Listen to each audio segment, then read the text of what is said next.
Passerby, good afternoon. It's 7 minutes past 12. MHK yesterday reported 38 positive tests for COVID-19, comprising 37 LFTs, 1 PCR.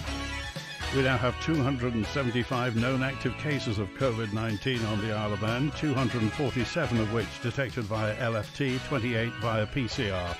That's 28 fewer cases than yesterday's 303 total. 3 people are in nobles, nobody is in ICU. And from the vaccination dashboard, there have been 69,263 first doses administered, 66,329 second doses, 49,003 boosters, and 1,615 third doses administered. That's a grand total of 186,210 vaccinations administered, and MHK is holding 8,576 shots of vaccine in stock. And thanks for the pupils yesterday at St Ninian's High School. Very interesting, very illuminating as to their aspirations and things that they're sick and tired of.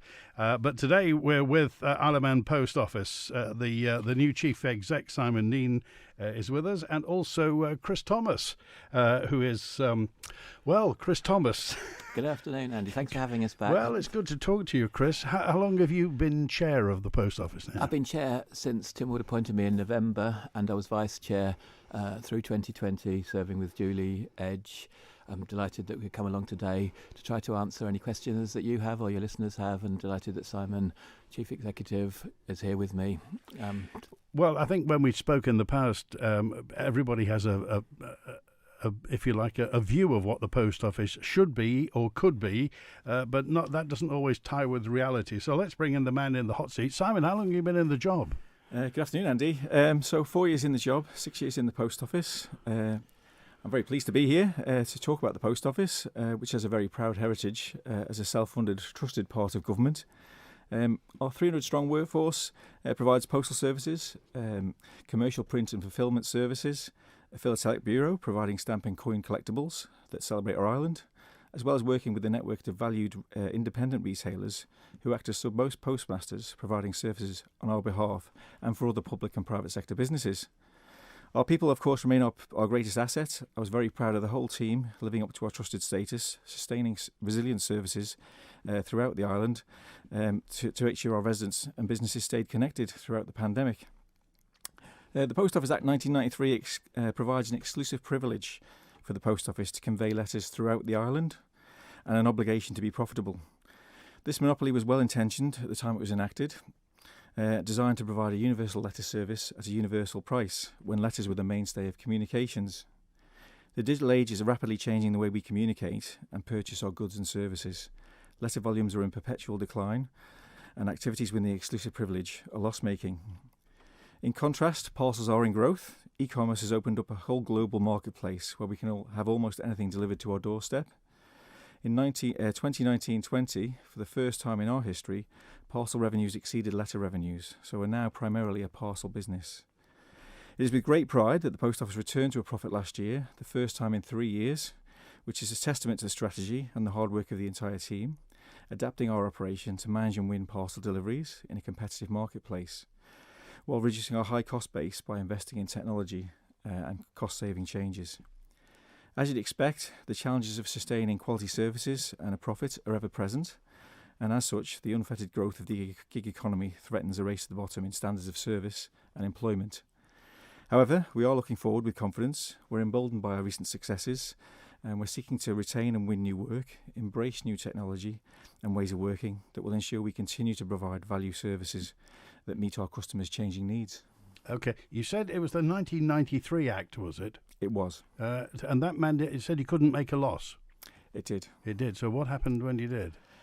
Well, I think at that time the board had presented a strategy to Tim Wood and council ministers to return the business to profit. So I think it was very clear at that point. Right, okay. Right, let's get to the phones as well. I think Andrew's with us first off on Mannin line today. Andrew, you're live with Simon Kneen and Chris Thomas. Hi, good day to you. The letter, please, from the DOI, and in particular generated from Mr. Kenny Valerga. about paying rent. And now the post office, you will no longer be able to pay rent via the post office in cash. Now, is this Mr. Kenny Valerga's decision and the DOI, or is this the post office decision? Can somebody please explain what is going on? Thanks. Chris Thomas? So the post office provides services for several government departments as well as for the private sector, for instance, banks. So the decision to provide that service through the post office is always one for the government department who's responsible for that service. So in that sense, this decision is made solely by the Department of Infrastructure, while the board are obviously disappointed that the department has decided to withdraw services from our network. As a supplier, the post office to government, we're not privy to all of the department's decision making and the reasons, but that's where we are. So it was the DOI's decision? Yeah, they sent the letter. I'm sure it wasn't Mr. Valerga's decision. The decision's been taken. We knew about it in advance for the post office, although not at the moment. We didn't actually have very much notice when the letters went out, but so we didn't have a chance perhaps to discuss it properly with some of the sub-post offices. But ultimately we provide services for DOI in terms of rents, but also in terms of vehicle licences. We provide services for Treasury through My Card, for Social Security, and we provide a sort of community role in conjunction with people like the Cabinet Office, with this concept of a community hub. And so the post office is always trying to provide the service that other people want, whether it be in the private sector or in the public sector. Andrew, it was the DOI. So would the DOI cancelling this be anything to do with cost charged by the post office to the DOI? Well, there obviously are costs involved in providing any service. The sub-postmasters are obviously independent businesses, they're retailers. They get a transaction fee for each transaction, and taking a social housing rent, particularly in places like Castletown and where there's big public DOI estates, also Derby, perhaps a little bit. Well, no, because Williston would be Douglas, so this doesn't affect Williston or Annika or Poole Rose, or it doesn't affect any estate for local authorities. The post office traditionally has provided it for the 1,200 DOI properties, which tend to be concentrated in Castletown, Ballasalla, Derby, and then other places around the island, like a little to an extent Laxey and so on. Okay, so it's they made it on a cost basis, on a cost to them basis almost. They will have saved some money in the sense that when you have an agent providing a service for you, you're going to pay the transactional costs of those services. What 2022 is a massive year for the post office in all sorts of ways, and we've been preparing options for the public service, but also for the private people like banks for whom we provide agency services. And I do hope that at the end of 2022, optimal, rational decisions have been made about all of these sorts of things, and the post office has been bold, and it's made the DOI's made a bold decision, and I'm sure that the DOI's got a plan for dealing with every one of the cases that will arise out of it, and it's for them to speak there about that. Okay, so DOI, Andrew. Okay, thanks then. Thanks for calling today. We appreciate your call. You talked, I remember when you were in last time, Chris Thomas, you talked about the way sometimes, and you were fairly frank about it, the way that government sometimes hobbles the post office, sometimes ties your feet together. And this looks like a government department making a decision which is going to affect revenue at the post office. Yeah, but when I went in 2 years ago, I think I went in with an instruction from government to use your thinking, your knowledge of public services to make sure things are optimal and rational at the end of a certain period. And that's, the post office is not against government. I don't want anybody to get that impression. We just want decisions to be made such that there's certainty and clarity for people like our caller just now, but also for sub-post offices, also for government and so on. So the post office is working with government to make sure that by the end of 2022, we hope, as early in 2022 as possible, we actually have an optimal, rational post office network, such that government can provide its services in the community in the way it wants to do, and also we can help in the way that we've done in the past with banking, because the post office has 6 sub-post offices that have banking services for 2 of the largest banks. And we're just here to help. I mean, the post office has its act under which it works, and we're here to work with other people to make sure the communities are best served. Simon Kneen, how does it work with the banks? Who did the deal together? Which banks are they? Where are they? So it's Lloyds and Barclays at present. We have provided services for other banks in the past. Lloyds are in Castletown and Peel. Barclays are in 5 locations. Kurt Michael, Peel, I think. Onken. Port Erin, and one more that escapes me. But yeah, they approach us. We're open to discussions with any banks at any time to provide services. But as Chris alluded to, we're a supplier of these services, an agent, if you like. So if these banks decide where they provide services, when they provide services, and how they provide services. And I think this is where the public, this is where the customer sort of jumps on the bus, in that obviously there's a decision made. The banks will save money by not having a branch. You will obviously add to your revenue by providing that service to them. Mm-hmm. Is that an ongoing process? Is it a 2, 3, 4, 5 yearly contract? Who decides when that's viable? So, as I said earlier, really, we provide an agency. So we're a supplier. It's the banks themselves. It's their customers that we're servicing, or through the collaboration with the retailers. So they decide how they'll provide those services and over what duration. Obviously, those contracts are commercial contracts, so I can't talk about the duration they offer. Right, okay. But suffice to say that, hitherto it's been successful for the banks and yourselves. Yes, yeah, absolutely. We don't have an issue providing the services. Would you do more with other banks? Yeah, absolutely. We're very open. You know what I'm going to say, Isle of Man Bank, because everybody's complaining about the fact that Isle of Man Bank seems to be disappearing like a burst balloon. Would you be open to doing something with RBS? As I said, we're not exclusive. We're very happy to have commercial discussions with any bank, locally or otherwise.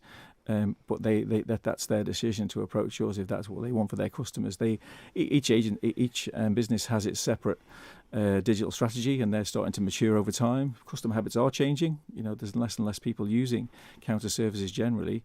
So I think that's taken into their considerations. Okay, Chris Thomas. Well, and Department for Enterprise has published its access to cash report. There's one of the recommendations in there about banking hubs, but essentially what I heard mostly and saw mostly in that report is that the government now owns the problem of the fact that there are fewer and fewer automated telling machines, that some retailers are not enabled in this space, in the space of digital. Some customers are excluded from digital banking, and essentially what I'm saying is that's yet another area that by the end of 2022, no later and as early as possible, we need to have a rational and optimal policy from government that the post office is part of if they want us to be part of it, and the banks want us to be part of it, to actually make sure that the financial system, banking services are provided for the people, because this government, if it's anything, tells us all the time it's for the people. Are there any obstacles to putting ATM machines in post offices? ATMs are expensive. There's issues about maintaining them and so on. So Timon can talk more about the technicalities about how we provide those services. But let's not get fixed on a particular type of technology, because as cash is evolving and so on. So I remember as a very young person, being taken by mum and dad to the first ATM. It's not exactly a new thing, and I'm sure technology is involved, people have involved, society is involved. So perhaps the government will conclude that getting cash back in more places is a better way forward than having the ATM technology.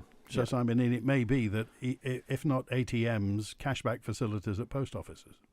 A majority of our post offices now are mixed retail, so they have a primary business and they provide postal services as an ancillary function. So many of those businesses already provide cash back on a purchase. I think it's just where you don't make a purchase that they don't currently provide that, and I think that's one of the things that the department are looking at. In terms of ATMs themselves, obviously we don't own the properties. The network is completely independent of the post office, and some of those retailers own the properties, some of they rent. But if you were to put ATMs into other places, then there's obviously rights over where those positioned and how they're. Does the post office own any post offices? I mean, what about the place on Cool Road? Do you own that? So yes, the Cool Road, the post office headquarters is the main building that we own. So not Strand Street, that's not yours. No, that was sold several years ago. Just a message in from Sean, and Sean just said, "What's this? You were talking about independent retailers, but is it true there are post office employees in some post offices in private businesses?" She's talking about Annika. Are they post office employees there, or are they private? Private. So Annika Stores is provided by Mannin Retail, so they're Mannin Retail staff, but they wear post office uniforms and they operate a dedicated counter. See, that's the key, is that sometimes you'll get people in civvies and other times and the same at is it the Spa in Parliament Street, Ramsey? That's right, yeah. So the only two counters we operate are in post office headquarters and in our Northern Delivery Office. So they're owned and operated by our staff. Okay, you've obviously got quite a mixture to knit together, because the public perceives the post office as a public service. You've got to make the numbers add up, and obviously you've got an act of Tynwald that you've got to answer to as well. Are you optimistic, Simon, when you wake up in the morning? Yeah, I tend to be. I touched on the opening statement about the successes we've had. I think we've come a long way in the last 5 years. There's been a lot of change.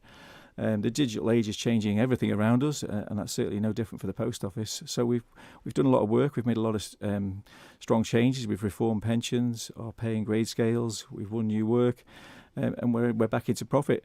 And as I said, that's a fragile profit. That's a challenge. We're now acting commercially to win work. We don't have a protection with packets and parcels that we have with letters. There's no monopoly. So that there are challenges, but we're moving forward and we're having success. And we've got plans for the future to improve our productivity and to expand our services. Okay, a message in or a question in for Chris Thomas from Max, who says, from what Mr. Kneen says, the gig economy is affecting the post office. So why doesn't government do something about the gig economy harming the post office? Well, the Chief Minister set up, the former Chief Minister set up one of his working committees to make recommendations about 0 hours contacts and the gig economy. And at the end of that, work was allocated to the Department for Enterprise to take that forward. And the Department for Enterprise is our sponsoring department, and Max can rest assured that we revisit that with the Department for Enterprise. And I'm encouraged that Dr. Allinson does seem to be a minister who cares passionately about working standards, quality of work, payments that's fair, that you can make a living. You can make a living that's adequate for your household needs. So I hope that will be addressed by government. But it's not something the post office can address in itself. It's about changing law, and it's about productivity. What we can do is we can make sure that we're productive enough in the post office, and that's why we've been investing in technology to support our valued staff, to actually make sure that, despite the fact that they have pensions and have decent wages and so on, that they can provide the service that customers need. Yeah, Simon. So the gig economy means obviously there are people who deliver parcels, fine people who work for commercial companies, but they're paid per parcel, and you have to pay staff proper wages, pensions, terms and conditions. And the people who are self-employed get paid, 50p a pound per parcel, and do as many as they can in a day. I mean, do you have any personal feelings about that? I think, as Chris alluded to, I think we all want the land to have a good standard of living and people to be able to earn a fair wage. So I think it is a gap, and we look forward to DFE looking at how they bridge that gap with appropriate employment legislation. Because it's almost a UK, or if you like, an American working practice that's been bolted onto the Isle of Man. Yeah, exactly. I think it raises questions, as you say, that the post office pays the living wage as a minimum. We have dignified pensions, and we're very proud to do that. And it might be an issue. It might be an issue that the Isle of Man actually doesn't suit gig economy work. It could be that some of the competitors, effectively, for that business, it might be quite hard for them to operate in the Isle of Man, because we are trying to be it costs a lot of money to live on the island, so we have to have jobs that pay decent wages. So the business model, I think it's called the lifestyle model or something, that some of those competitors use might not be appropriate for the Isle of Man, and it might be dying out naturally. Texter 670 says, I understand the post office intends to replace their walking postmen and women by putting an extra 40 vans on the roads. Is it true? Does this sit well with the zero carbon policy? Is it true? No, I think some mixed information there. So we are looking to reduce the number of walk duties. We've done that some time, as the island's very rural, and as our parcels increase, they increase volumetrically in weight. So what we're doing is we're sort of merging most of our work duties into vans, so merging with the parcel vehicles. So what that'll actually do, it'll have a positive benefit in that we'll have less people going out every day. We're looking at parcel automation, so we expect to extend our duties. So overall, we expect to be doing less road miles for more deliveries. So that's a benefit for the economy and the environment. Okay, and a note in from 110 texter just saying, Chris Thomas, as the chair of the new housing committee, did you take any steps about that DOI stopping rental payments? I didn't know about that decision in my capacity as chair of Housing and Communities Board. It's a DOI decision. DOI has legal responsibilities and practical responsibilities for everything to do with social housing. Okay, a message in now. This is from Adele, who says the post office rates here aren't competitive. Is this because of increased costs of getting stuff to and from the Isle of Man? This is something about somebody posted a book to me for £3.20 with Royal Mail. The return postage was £8 from the Isle of Man. Could that happen, Simon? It's just a raft of different products and services that we offer, and obviously offered from the UK. So it's difficult without knowing the details of the item and whether it was a guaranteed insured product and so forth. Obviously, there is an extra leg to get our traffic from the island to the UK, and that's not always recognised by Royal Mail, who tend to have a price for the whole of the UK. Who handles Amazon Post? Amazon? Do you handle Amazon? So it's interesting. So we don't have a direct relationship with Amazon at present. Royal Mail have a relationship with Amazon. Amazon have relations with multiple logistics partners, and they tend to move their traffic around those partners indiscriminately, to be honest. So we do see a lot of Amazon traffic through Royal Mail, but that can flip to other providers, and that's a huge risk for the post office in the Royal Mail. Amazon can do that so quickly, and we have little or no protection. Okay, and just one other example she gave us. She wanted to post a book to America. It was £27 from the Isle of Man, so she sent to her mother in England, and she posted it for £2.74. She sent it with a Royal Mail tracked and signed for that. Could that happen? Again, without knowing the specifics, it feels unlikely. International postal rates are set based on what's called terminal dues. That's a Universal Postal Union agreement, and that's increased materially as a result of that, say, international bilateral agreement, and will continue to do so in coming years. So that sounds. I'm not sure about that price. Okay, just another question in for Simon Kneen. Are there any people? You're talking about the gig economy, but are there any people in the post office on 0-hour contracts? So we have, as you'd expect, we have a variable amount of mail each day. So we try to scale up and use as many permanent people as we can. But there are seasonal peaks, certainly coming to Christmas, where we will use casual workers to help us with those peaks. But yeah, that's not the norm. Okay. And some more messages coming in. If you want to text 166 177, we've got a WhatsApp for that as well. Call 66 13 68. Email studio@manxradio.com. Here's just a blunt question for you, Simon. What are the wages like for postmen and postwomen nowadays? So, as I alluded to earlier on, we as part of the transition and the strategy, our previous grade structure was over 20 years old, so it was due for a refresh. With obviously the Equality Act being brought in recent years, we actually contracted an external body, Corn Ferry Hay, to reevaluate all our roles across the business from top to bottom using an internationally recognised method. So I'm very comfortable that we've got a new grade and pay structure now, which is equitable and fair, and I believe it's still attractive. We're still an attractive employer. Okay. Which unions are within the post office? So we deal with two employee unions, so the CWU and the CMA, Unite CMA, and we also deal with a trade association who acts on behalf of sub-postmasters.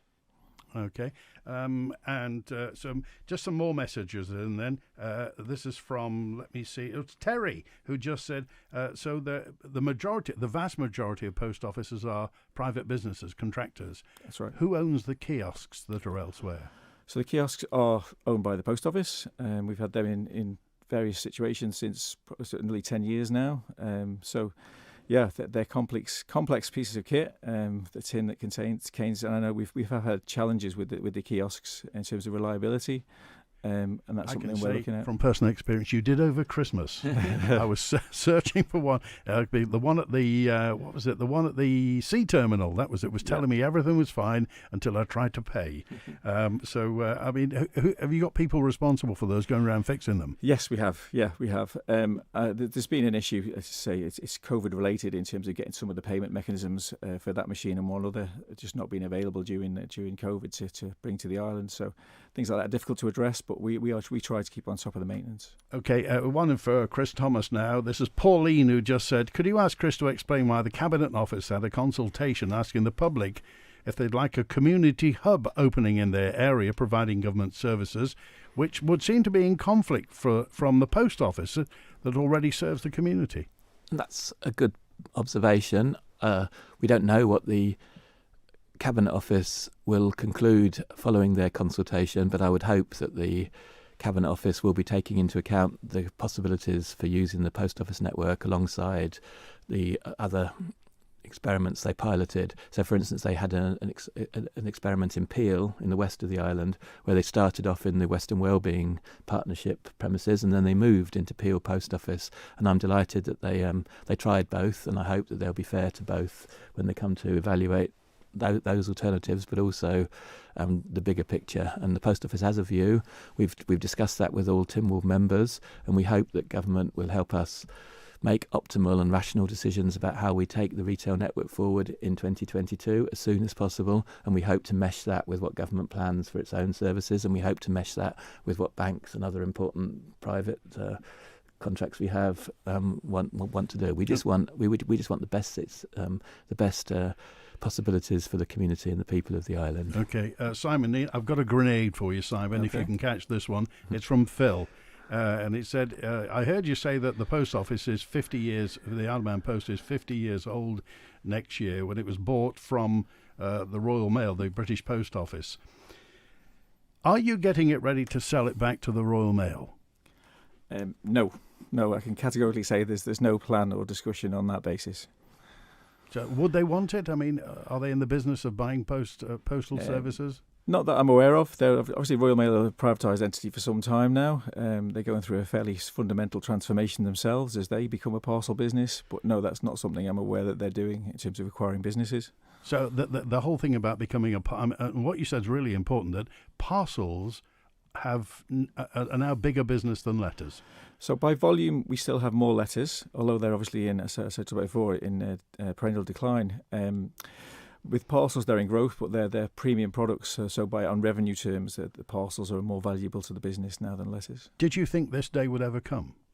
I think it was inevitable. Yeah, I don't think there's any surprises with that. That was last year, and I think the pattern of behaviour is clear. I mean, home shopping, isn't it? It's e-commerce. It's e-commerce. We say we can all buy anything we want now, almost, and have it delivered to our doorstep. Whereas letter communication is now very limited. As we move further towards digital identity, there'll be very limited need for businesses to use any sort of form of physical letter. We're already using email, direct messaging, social media. So, yeah, there is only one direction of travel. Simon Kneen is Chief Exec of the Post Office. Chris Thomas is Chair, and they're live on Mannin Line today. Call, text, email, WhatsApp, whatever you want to do. Get in touch. We're on till 1 today. Great plans deserve a rewarding start. So, when you're ready to go for it, discover HSBC's latest range of offers. Make the most of the perks of a personal banking experience. Ask in branch or search HSBC online. HSBC, opening up a world of opportunity. Visit the HSBC website for full terms and eligibility requirements. HSBC Bank plc Isle of Man branch is regulated by the Isle of Man Financial Services Commission. How do you really get to feel healthier? Eat healthier. Our Sainsbury's Healthy Choice ranges make it easy and truly enjoyable. All over our chillers and freezers, food that even sounds better for you. Like Plant Pioneers, Love Your Veg. And for food intolerances, deliciously free from pasta, cereals, bread, snacks, free from gluten, milk, wheat, whichever you're best to avoid. Better for you doesn't have to mean boring anymore. ShopRite, proudly locally owned. Buying a hearing aid is a serious business. At Island Hearing, there's no pressure to make a quick decision. First, we take the time to listen. Well, I received a meticulous assessment using the latest technology, followed by a free hearing aid trial and free aftercare. I know I'm in safe hands at Island Hearing. Always here for you with transparent pricing and dedicated service you can trust. Visit number 1 Station Road, Port Erin, or call 830 722. Island Hearing, we're listening. I didn't know where to turn to protect me and my children from my violent husband. My partner verbally abused me, controlled how much money I could spend and who I could talk to. But my advocate was compassionate and helped me with the police to stop the abuse. My advocate helped me to get a court order to protect me and stay in my home. If you need assistance, call Advocate Smith Torbitts Unsworth Limited on 677 888 or email reception@advocates.co.im. A new administration brings a new plan and a new Treasury Minister. But how will Budget 22 affect you? Homeowner, motorist, parent, landlord. What's in it for you? Delight, frustration, confusion? Manx Radio's Budget Special this Tuesday between 12 and 2 gives you the big picture for you to frame your opinion with a detail of what it entails on manxradio.com, explaining how the budget process affects you. The Manx Radio Budget Special is brought to you by Crow Isle of Man Chartered Accountants. Smart decisions, lasting value. The Mannin Line with Andy Wint. And Simon Kneen and Chris Thomas, MHK, Chief Exec and Chair of the Post Office, respectively. Stephen, you're live with the Post Office. Well, good afternoon, Andy. Good afternoon, gentlemen, and good afternoon, listeners. I've got some observations, really, and some of them are more political for policymakers to decide what they want. Now, I'm a great believer in maintaining access for cash in the community, and it was interesting that they've had Dr. Allinson's department have had a inquiry into access for cash, but they don't appear to me, unless I've completely missed it, they haven't included the end users in this inquiry to ask what we want from the ability to have access for cash. And I'll just expand that a little bit by making this observation. And I know that there's going to be an emergency question in the keys at the earliest opportunity. And that is that some departments don't seem to be working in a joined-up fashion to work together with the public in the use of this access for cash, because the whole point of having access to cash and having cash in your hand is to be able to go and spend this cash, and you use it to pay bills. Not everybody wants to use plastic, and quite rightly so, some businesses don't want to use plastic even now because of the extra costs involved. So I feel that the government itself, and when I mean government, I suppose it's that unit of government which we all who are not involved in it look in and say, oh, it's the government.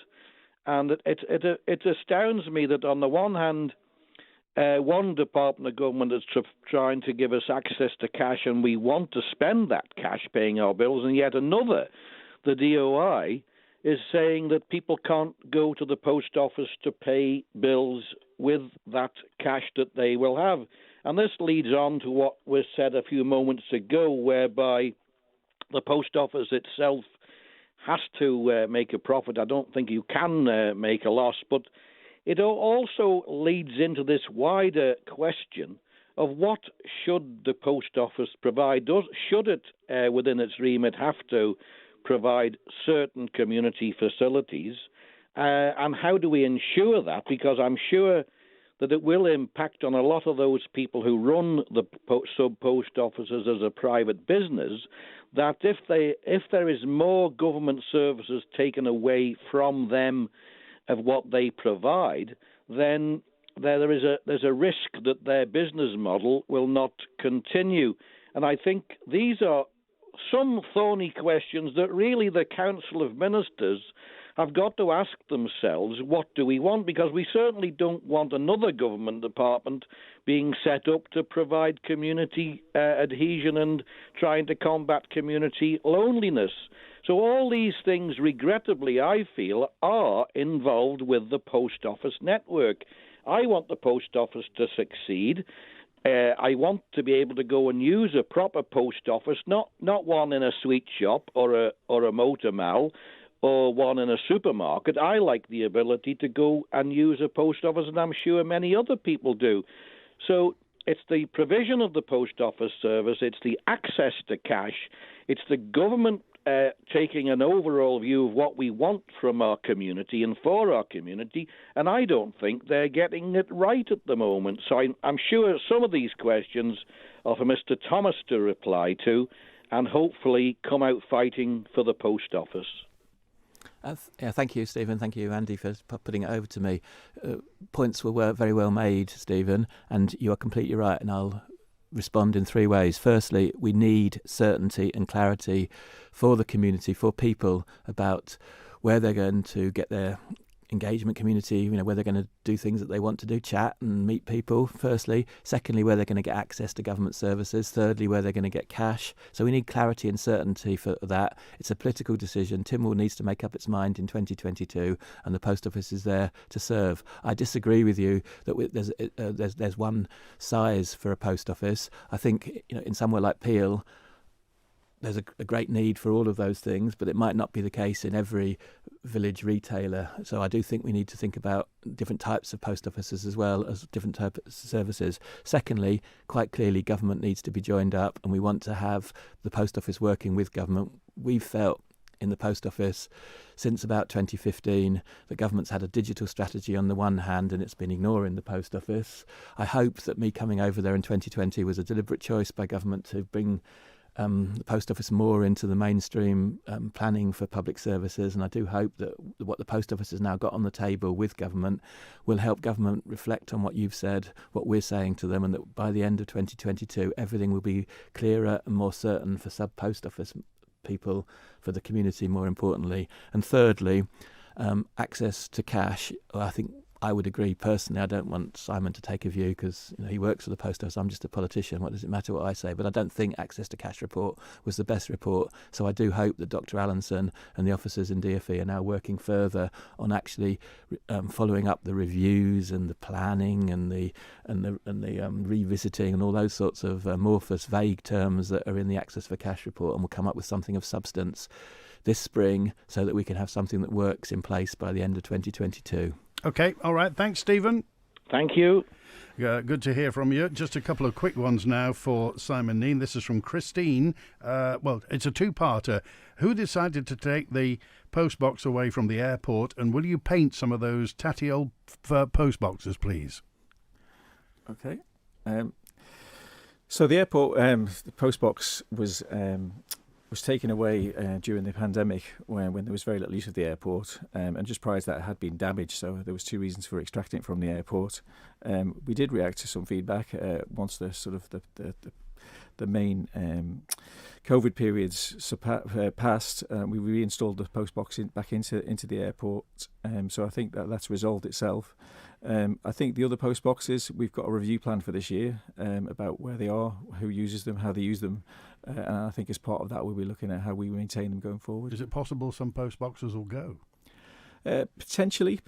I talked before about self-administered postage, and people will be able to print their own labels for packets and parcels. So what we're looking at the end of this year is looking at trialling parcel boxes. So that's an alternative to a pillar box. Rather than a pillar box, it's a bigger box that takes parcels. So it's not a direct reduction in service. It'll just be a change in service. I mean, you accept that pillar boxes are iconic, just like Manx Telecom know that telephone boxes are iconic, but nobody uses the darn things. So you've got lots of pillar boxes. Presumably, they're on your portfolio of items, but they don't get used that often. And that's what the review's about. So we've got a way of recording how many items go through the post box. So we'll look at how many deliveries there are, how many collections there are from those locations. And rather than possibly removing a box, we might look to reduce the frequency initially. Okay, and another one. This is Dennis, who just says, I understand Mr. Kneen's a businessman, but does he know that we take it personally when a sub-post office goes? He's talking about St. John's in his particular case. Fully appreciate that. What I would say is that the post office, certainly during my tenure, has not closed a post office. It's say these are independent retailers. They do it. It's a for-profit business. It's on a commercial footing, and they make choices. Not always financially. They have personal situations, but they make the choices. What the board will do when a post office closes, and it's part of our Timble principles, is we'll look at the alternatives and what we think is best going forward for the service and the people in the area. OK, Simon Kneen and Chris Thomas from the post office here, through till 1. It's 14 minutes before. Help us make a life-changing difference and enter our monthly Hospice lottery draw. You could win one of 3 cash prizes of £1,000, £300 or £150 for just £5 per play. That means we can continue to provide our services to those who need them, when they need them, completely free of charge. Enter online at hospice.org.im/lottery. Players must be 16 or over, and terms and conditions apply. Selling your home can be a battle, but with a new £750 fixed fee for properties up to £350,000, it's a battle CG Red will help you win. We will sell them on the beachfront, in the fields and in the streets, and charge just £750, because when it comes to giving you the best possible deal, we will never surrender.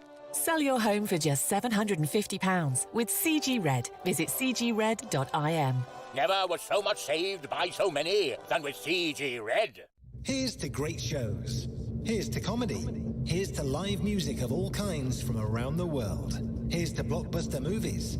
Here's to entertainment for you in 2022. Get set for a sensational new year right here at Villa Gaiety, the island's premier entertainment venue. For more details on all the entertainment lined up for you in 2022, visit villagaiety.com or call 600 555. Plan your big day at the Empress Hotel Wedding Fair. Come along on Sunday the 6th of March from 12 until 3 p.m. to see our refurbished Prince Albert Suite and meet wedding suppliers, from photographers and cake makers to wedding dress designers, menswear specialists and many more. It's free entry with a free prize draw on the day, and pick up the new Empress Hotel 2022 wedding brochure too. Don't miss the Empress Hotel Wedding Fair, Douglas Promenade, on Sunday the 6th of March. This weekend it's a double header of games for FC Isle of Man with 2 games across 2 days. The Ravens face Camel Laird this Saturday before they take on Eccleshall the following day, with both clashes taking place at the Bowl. Join me, Rob Pritchard and Tony Mepham for FC Isle of Man versus Camel Laird from 6:30pm this Saturday, and for FC Isle of Man versus Eccleshall at 1:45pm on Sunday. We'll be bringing full live commentary of both games on Manx Radio's AM 1368 and digital platforms. The Mannin Line with Andy Wint and Chris Thomas, MHK, and Simon Kneen, Chief Exec of the Post Office today. And back to Simon Kneen again, and this one from Andy. You didn't say what the starting pay was. What's the starting pay for a post deliverer, man or woman, and how long do you before you qualify for a pension? Okay, so the living wage starts living wage, which is 22,000. That's part of a bigger remuneration package. So that's a starting pay. For each job grade, we have 5 spine points, which you progress through over time. The pension you can start immediately when you join a permanent role. I'd say that's part of a broader remuneration package. Obviously, for operational roles, we provide uniforms. We have holidays, loyalty, extra holidays through loyalty. Do you have any trouble recruiting people? No. We often recruit for a range of roles, certainly around seasonality. We haven't recruited materially in permanent roles, as we've been reducing the numbers overall, but we've not had an issue overall, no. Okay, a texter 415 just says, how much does the stamp department, I think they mean the Philatelic Bureau, how much does the stamp department lose? Okay, so it doesn't lose. Very proud of our team in the Philatelic, and that's an area of our business that is under threat.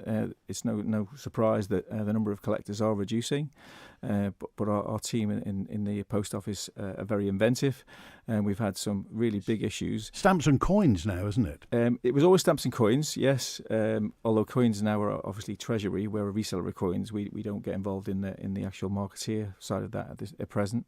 But yeah, we've done some fantastic issues. I think the value of the stamps and their reach internationally is often underappreciated, I think, in general, sort of selling the well, I know culture for a fact, of the island. Yeah, and lots of cultural organisations and businesses use them as executive gifts, corporate gifts, don't they? Corporate gift giving, yeah. So it has been a success. There are challenges afoot. You might have seen recently that Royal Mail are moving to barcoded stamps, and they're proposing to invalidate old stamps, which has the potential to affect the collector market. Hang on, that's industry jargon there. What do you mean barcoded stamps? So stamps with a barcode in the same way as parcels now. The main way of tracking parcels is through a barcode, and through automation they read barcode rather than images, or the barcode is the image. So they're proposing to replace, invalidate old stamps that didn't have a barcode essentially, and swap out those for new barcode stamps. But it has a potential to change the philatelic market, because people will see that as a negative. So we've got a watching brief on that. But as it stands, really impressed, really proud of the team at the Post Office and doing a great job. And Chris Thomas, you can confirm that the post box by the bridge, by the quay in Douglas, they do actually collect from there. You use that post box? I do use that, and that's, you know, I live by the entrance to the nunnery, as most people know, and I've got worried through the last 20 years that fewer and fewer people are using it, but I do use it. It's collected in twice a day, I think. The other thing I see every day is the huge amount of parcels and letters that are arriving in the island, both the morning and the evening. Truck from the ferry goes past my house. We also have a plane which we have deliveries for, and I think that's quite important for the public to understand, that there are extra costs involved in living on an island in every part of our lives, and in terms of sending things and receiving things. East Midlands Airport it comes from? That's right, yeah. Every evening the mail plane comes in, doesn't it? So the mail plane comes in every morning, and we unload it. Was it morning? What time? 6 o'clock, roughly 6 o'clock. So we get that straight to the airport, from the airport to headquarters. Sort, and we try and get that out on the same day. I spent the morning in the post room, and it's an incredibly busy place, and you wouldn't believe the vast range of stuff that's coming into the island. The post office, has nearly £20 million of turnover in its logistics business, and that's hugely important for people and also for businesses on the island. And I'm so delighted that we've got a new board in place now, and we do really hope to actually make sure that we're serving the needs of people who live here and people who work from here and businesses that operate from the island. And it would be great to leave this Mannin line session with a positive engagement from people, so that we can serve their needs better. Okay, a message in from Chloe to Simon Kneen. Well, actually, answer as much of this as you can under legalese. How do you spot when people send drugs in by mail? Okay. So, say predominantly or primarily, the traffic that comes into the island from the UK comes on a plane. So under the aircraft requirements, that's scanned, X-rayed on its way here. So it's X-rayed in the UK. So the first opportunity on the way to the island would be in the UK. Once it arrives here, we do have occasionally had spot checks. So the police will come in, customs will come in. There's a police dog that comes in and has a look around. But generally, our posties are, they're very good at spotting suspicious parcels, and they can refer them to the customs and police as appropriate. But yeah, these processes are in place, and I think have been quite successful over the years in terms of identifying suspicious parcels. Okay, so we often hear news reports that say, so and so was sent by post. It just where it's intercepted. Anyway, just another one regarding Amazon return labels. I got an item from Amazon which came by post, but it was broken. They've sent me a free return post label. Does the post office accept Amazon return labels?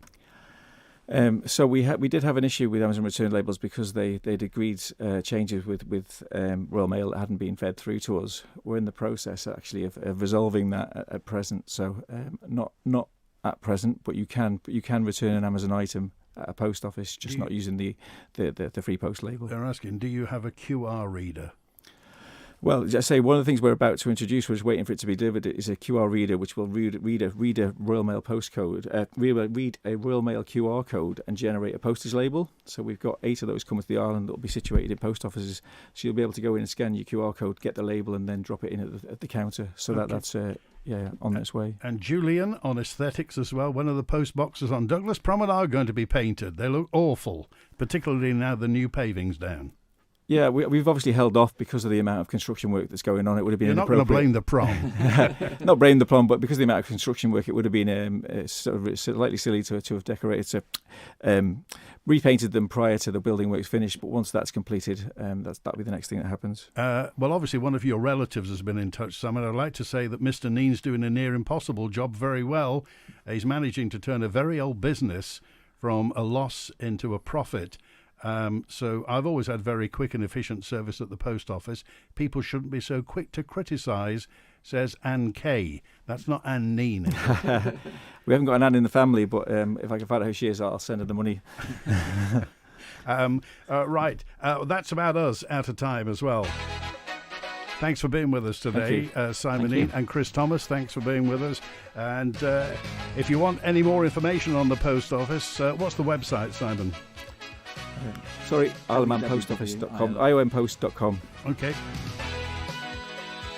Thanks for being with us today. If you want to follow up on anything that's been said, you can email manninline@manxradio.com. The answer phone is 682-631. We're with Simon Kneen, Chief Exec, and Chris Thomas, Chair of Isle of Man Post Office. And on Monday, Tim Crookall is on Manx Radio. The Minister for Infrastructure will be on. I'd ask you to be gentle with him, but I don't know you take much notice. Thanks to Barry Redfern producing today. I'm Andy Went back Monday at high noon.